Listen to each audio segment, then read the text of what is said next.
Theater 2. It's time for us to leave the more serious drama behind and start looking forward into comedy. Now, it's important before we can talk about comedy, we need to understand exactly what it is. So, our first vocab term is comedy, a drama in which a protagonist overcomes opposition or achieves his goals, often in humorous ways. So, to contrast that with tragedy, usually a comedy will end happily. You'll have a happily ever after, you'll have characters getting together and having a party, and those are the ones that are really comedies, where the main character gets everything they wanted. Contrast that with a tragedy where usually the main character or characters will end very sadly, either with dying or losing something that was important to them, and you'll have lots of people talking about how sad it is. So those are the two different types, and comedy is what we're going to focus on this time. We're also going to need to differentiate the two different types of comedy that we have. The first one is high comedy. Comedy focused on a particular subject using intellectual humor and witty dialogue. So, a high comedy is one that really focuses on the word play. There will be lots of different jokes that really require you to be intelligent in order to really enjoy them. This is not for the everyday man. This is for the people who are up to date on a lot of history, a lot of the arts and the sciences, and really understand a lot of the different things that will take the intellect in order to enjoy. It's not everyone's cup of tea, but usually people who drink tea like it. Contrast that with low comedy, focused on physical antics and humor with outlandish behavior and exaggerated performances. This is the humor for the masses. This is the thing that you see a whole lot with Adam Sandler and a lot of those physical comedians who don't really require you to be intelligent to enjoy them, and they have their place. A lot of that low comedy is going to be focused on acting silly, on falling down, on farts, on pooping, on all sorts of different bodily humor, and that's what a lot of people enjoy, and good for them. Personally, I find the best comedy is the one that blends those two together. Yes, it has those intellectual wordplay jokes, but it also lets loose every so often and gets a little down and dirty, but mixes them together well without just relying on one. So, now that you have those two definitions, let's go ahead and start talking about what you'll see in comedy. Anticipation. When the audience looks forward to a potential laugh. Anticipation is when you've got some characters that may be looking at each other slyly, or you can tell that a joke is coming. And when the joke finally comes, when it finally hits, it hits all the better because you knew it was on the way. So sometimes that anticipation is what makes the laugh even greater. Anticlimax. When excitement is built up to great proportions, followed by a calm or understated conclusion. You've probably seen this as well before, where the tension is rising and rising and rising and rising, and you know something really incredible is about to happen, something big, a huge explosion, or something like that, and then it just ends with a whimper. And sometimes that's funnier than having that big explosion otherwise would be. It's funny to have that very quiet and understated ending.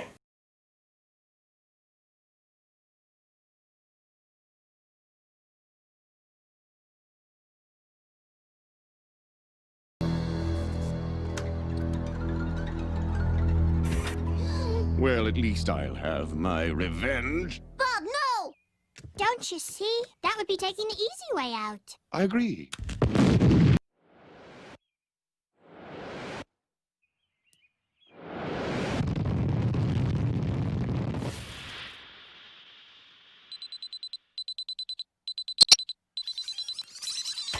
Best before November 1959. Burlesque, a low comedy mocking a broad topic that the audience should understand beforehand. Now, it's important that you don't confuse the burlesque with the more modern burlesque when you're talking about women taking off their clothes and being funny about it. That's different. We're talking about when we are mocking, the news of the day, or mocking a celebrity of the times, or things like that. Those are the burlesque comedies that we are focusing on. And in order to really laugh at a burlesque, you have to understand the burlesque. Comedy of manners. A high comedy that mocks the pretenses of the upper class. So this is the epitome of a high comedy, where you are focusing on the people who are rich, the people who were born with wealth, and a lot of the jokes come from these rich people being rich. Oscar Wilde was famous for his comedy of manners, and a lot of older shows focus on the comedy of manners. You don't see them as much anymore. Double take. A delayed reaction to a surprise after an initial failure to notice anything unusual. So, you've all seen a double take before, where, for instance, if one of my cats was walking around wearing a pair of jeans, I would look over and do that double take of, why is my cat wearing pants? Alright? The double take is there to highlight the comedy of the unusual and the bizarre. Yes, it's funny that something weird is happening, but it's even funnier when someone takes a minute to realize it and goes, what? That's even funnier because of the double take. Now, this next term can be pronounced two different ways. If you are American, you're most likely going to pronounce it double entendre. But if you are from the continent, from Europe, you're not going to say it like that. You're going to say it double entendre, which is a French term. Basically, the Americans took it and said, well, this just looks like the word double, so I'm going to say double. So, double entendre, or a double entendre, a word or phrase open to two interpretations, one obvious and one suggestive. So, I don't really need to give you any good examples of that because you could probably think of a billion all by yourselves. But when you have a phrase or something that someone says that can be taken normally or can be taken dirty, that's exactly what that is. And you see lots of those in comedies because they're fun. Exaggeration. When something is represented as better, worse, greater, or smaller than it really is. You'll see that in comedies a lot, where someone is talking up something that happened or something that's, in another room. You'll never believe, look at this! And the other person comes in the room and it's not that exciting. Okay? That comedy comes from that exaggeration of, I can't believe they built this up so much and this is what I'm looking at.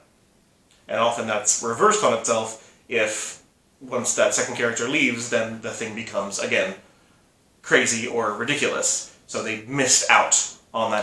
They think it's exaggerated, but they missed out on how it really wasn't exaggerated at all. Farce. A low comedy based on improbable characters and implausible coincidences and events. So a farce, again, a low comedy, which means you're going to have lots of physical jokes, lots of, kind of dirty or low humor, but it has a lot of things that go on that, break your suspension of disbelief, because I can't believe that this and this and this all happened in succession. A perfect example of a farce would be a funny thing happened on the way to the forum, where, as an example, one of the secondary characters is a father who is searching the land for his two lost children stolen in infancy by pirates. And at the end of the show, two of the main characters turn out to have been those two lost children that just happened to have come into town on this very day. So again, there's no way that would have happened in real life, but the comedy is taken from that improbability, that impossible odds of this something happening, and it did. Foreshadowing, or plant. When an idea, line, or action is emphasized early in the play. So this sometimes is noticed by the audience, but sometimes it would be even better when it's not. When they plant an idea or a joke very early on, and it just keeps coming back, or it comes back big time in the end. That is foreshadowing or having a plant. And sometimes you can get a really good running gag from there, where you have a character who says something, and you don't even think about it the first time they say it, but then you hear someone else say it, or you hear them come back and do it again. And this running gag keeps coming back from this first foreshadowing, this first plant. Fourth wall break. A character refers to, acknowledges, or addresses the audience. Again, you've already talked about the fourth wall. You all know that that is the invisible wall that separates the actors from the audience. When you break that fourth wall, that means that you are either talking directly to them, you're looking right at the camera and giving them information, or you are saying something to another character that makes it clear to the audience that you know this is a story. You know that what's happening isn't real. So when you're breaking that fourth wall, you're taking yourself, your character, out of the story just very briefly to address or mention the audience, and then throwing yourself back into the story. If you've seen Deadpool, you've seen tons of fourth wall breaks. Incompletion. When a line or bit of action is started but never finished. The best example of an incompletion is when a character, talking to another character, says, "Hey, did you hear the one about?" And they start a joke. And they give you this incredible setup that sounds very, very interesting. And you never get to hear the rest of it. Which leaves it then to your imagination of, where was that joke going? An incompletion can sometimes just make you laugh just from your own brain working overtime going, well, how could this be finished? What does this do? An incompletion could also be when you hear someone refer to an incident that happened before the action that you're watching. Oh, you know about the noodle incident. Oh yeah, well, we don't want to do that again.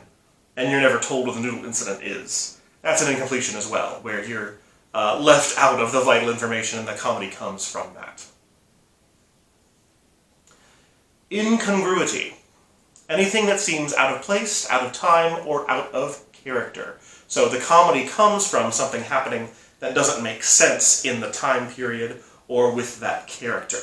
For example, if you are watching a comedy that takes place in the 1920s, and suddenly one of the characters whips out a cell phone and starts talking to one of their friends.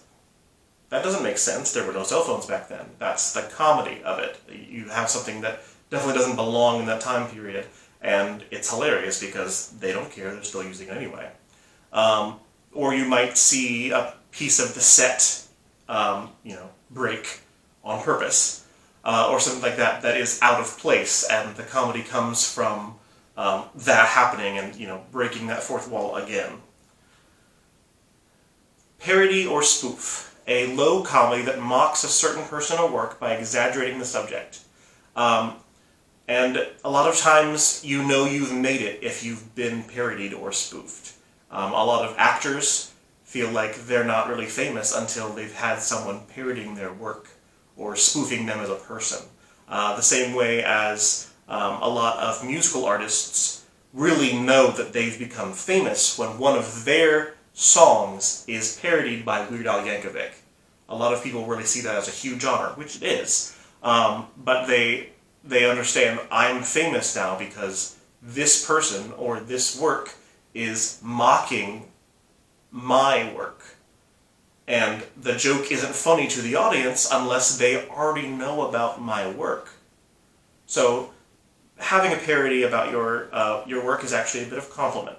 And the joke is because the audience is already familiar with the subject.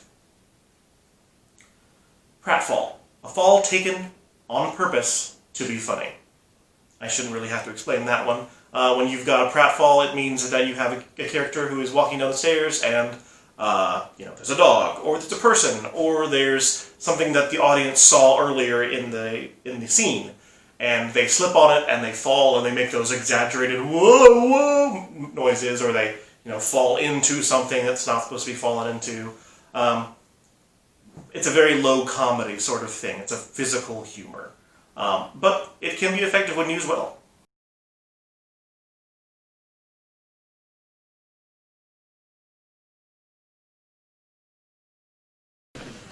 Has this ever happened to you?